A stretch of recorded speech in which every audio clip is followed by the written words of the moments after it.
Hi, I'm Suzie from Nail Care Education, and this doesn't happen often, but I have a terrible crack, which is now turned into a bigger crack.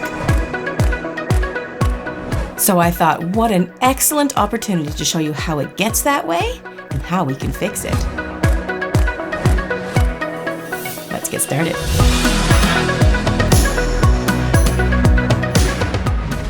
Okay, so this is really cool, and I'm glad we're taking this time to show you about this. This is how a major crack begins. It starts with a little hairline crack. I don't know if you can see that. You see that little tiny crack there? And then it can happen on this side. And then it can go across like bridging.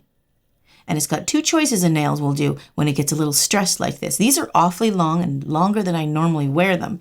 And I've been filing them down a little bit more because I've been doing extra designs and posting a few extra ones on Instagram. But it makes it a little bit thinner and thinner and thinner. So it started with this little hairline crack. Then it gets another one on this side. This finger is the culprit. It started with a little hairline crack. Then it got over here, little hairline over here. Then a chunk went out of it. And then too much pressure went on it this way. And I'll try to show you sideways. Look at this. See that? So when a nail is this long, it's longer than I normally wear. It's like a teeter-totter. It loses its leverage a little bit. So if the nail gets stressed too long this way, and it's not strong enough and thick enough in here, it will do one of two things. It'll split like this guy did across here, or the back end will pop up like that. Those are the two ways that it's going to break. So in this situation, I have to now, as a nail tech, file all the lifted area, the ugly lifted area off before I put new product in. Now, a good nail technician will do that. Someone that might not be as skilled might just put new product on top of that. That is very bad. So if you're going in as a client to have a crack fixed, expect to have this. So we are going to dig into the crack. All the lifted area must come up for two reasons. We don't want to seal in that bubble, and aesthetically it looks terrible. Now the whole nail doesn't have to come off. So if somebody starts trying to find an edge here and starts lifting it with a tip or removing it that way, that doesn't have to happen that way. We just want to file the lifted and the discolored area. When you just start filing like this, you'll start to see it. Look at this big chunk missing out of the side.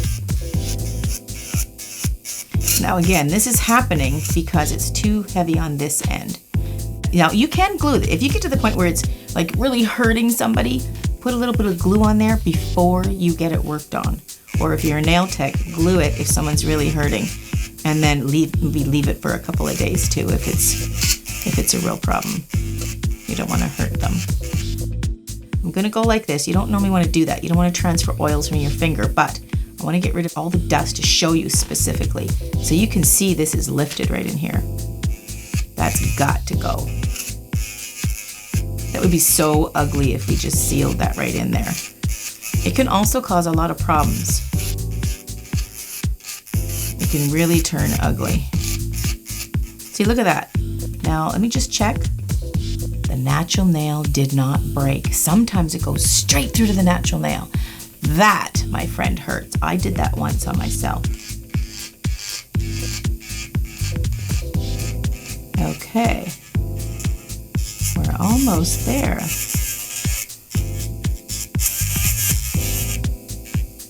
Now I'm going to shorten these as well today because these are just a little long. I just like them long. They look so nice. And there's such a nice little nail estate there to draw designs on and stuff. And that's what I was really getting carried away about, drawing all the designs. I'm getting into those flowers. So I'm going to go in here and just take up any little lifted area that might be there too. It's looking pretty good. Now, if you see a little crack before it gets to this point, you can have your nail technician fix it. And if you discover it, all your nail tech has to do is see that little hairline fracture. You need to go in, remove the hairline fracture, take up any other little lifted area that it might have caused,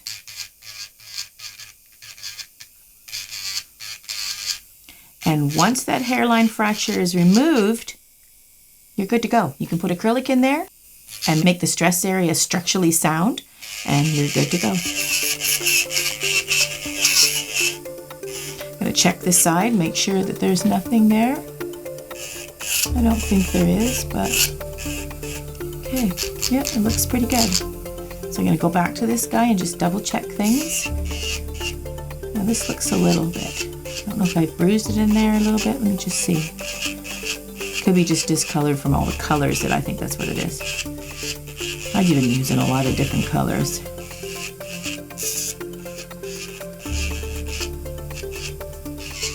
So I'm just going to file away any discolored area as well. Lifted and discolored, you want to get rid of it.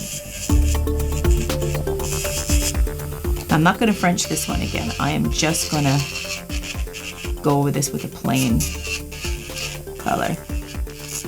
Actually make them matching for a change. That would be nice. They'll all be the same.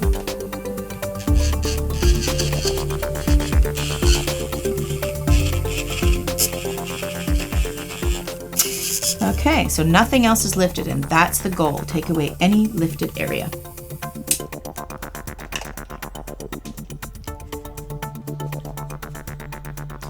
Okay, and I'm just going to take one of my files and make sure the cuticle area, I pushed my cuticle back before we started. Now you can see it's still a bit tender because there's nothing in there. You know, this is a perfect example. You can see how that stress area is lacking of any product wear. That's why it's so flimsy. You basically just have a tip balancing on the end of your nail. So we have to bridge that. So we're just going to quickly put on some dehydrator. Just going to carefully and gently put on some primer. Now, primer just goes on the natural nail areas. You don't have to put it onto the acrylic. Acrylic will stick to acrylic. And I'm going to use this Princess Pink. I'm going to get my liquid, my monomer, not water. Some of you may have asked. I'll have to try one day and see what happens when you mix your powder with water. Okay, and I got a trusty little towel.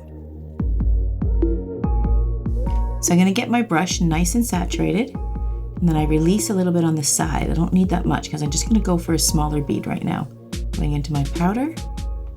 Now, if you were just doing the hairline crack, you can literally just put the bead there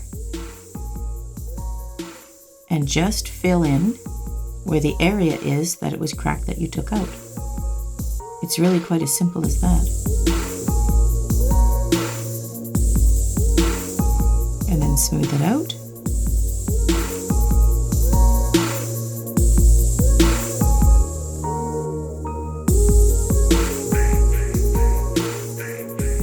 Now I'm going to fill this like a fill, so bear with me, I'll just fill this in the cuticle area.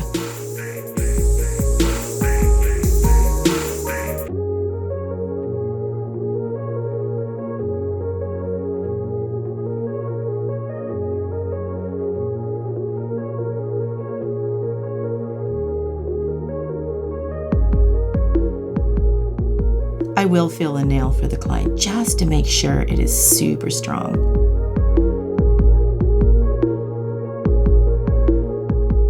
If you're a nail technician, you do notice that mostly when clients break nails, it is the index finger. It's the busiest finger. And if you're a client too, you might notice that. I'm just going to reinforce a little bit on this side. It's an awfully long fingernail. The longer the nail, the stronger and wider this way you want your arch. It's really important. Okay, look at that. Good as new. You don't even notice. Okay, let's go to this index finger. Okay, now I will show you just in the break area, right across the stress. I'll do that first. I'm going to fill it right in that break area. Oopsie. There we go. And I'm going to bring it right down to the sides, and I'm going to keep that arch right in the center. I want to keep all that product right there. See how I'm keeping it nice and high in the center? It needs that arch. We just took it out of there. If you want, you can do this little back stroke. I rarely do that, but I just want to show you that you can do that. It's kind of weird looking, but hey, if it works. So see how I didn't take any product off of there? That whole bead ended up on there. It needed to be in there to give it that structure. I'll just turn it sideways so you can see. See that structure, how I put it right in there now? Now I'm going to go back and do the cuticle area, and then I'm going to make sure I get this big gaping hole. So I'm going to do some acrylic, a bead right near the cuticle. I try to flatten it and get it as close as I can. And then I gently wipe it away. When I just go away for that split second, I'm just wiping the extra liquid that my brush has gathered off my brush so I can cleanly make this nice and clean. Look at that, it's beautiful. Okay, now see that big chunk out the side?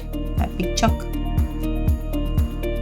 I'll see my finger won't move too much, but I'm just gonna bring that chunk and just fill that in quite nicely there. Come right down the side. Now, if you got your liquid to powder ratio accurate, see how that, he's just sitting there waiting, just hanging out, waiting for me to tell him where to go. If you didn't have your liquid to powder ratio, it would be running everywhere and you'd be chasing it. That's how important liquid to powder really, truly is. It's one of the basic primary issues with acrylic, getting your liquid to powder down. Once you do that, honestly, you can do anything with acrylic. I'm going to add a tiny little bit more in there. Make it nice and smooth transition. Lovely. Okay. Just going to check it all the way around. Yeah. Beautiful. Okay. So I'm going to file those guys all up. I do have a lot of videos on filing. You can check that out. Will you put a little card up there, Karen? I will, yeah. Okay. Now this is the goal too. You want it to look smooth like one. That's what we have now. Smooth like one. If I didn't file all that lifted and discolored stuff, it wouldn't look nice and smooth, right? That's what we want. Okay, so I'm going to file it all up. I'm going to get rid of this blue, and I'm going to put them back to this. So I actually have a matching set. And I think when that's done, we are ready for the reveals. Check them out.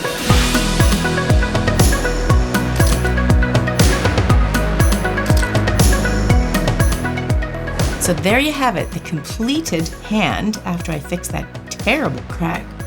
Now I have two matching hands, which is nice for a change. I don't often do that. So next time I see you, cameraman and I have a big surprise. I'm not going to tell you what it is. I'm just going to show you next time I see you. See you soon.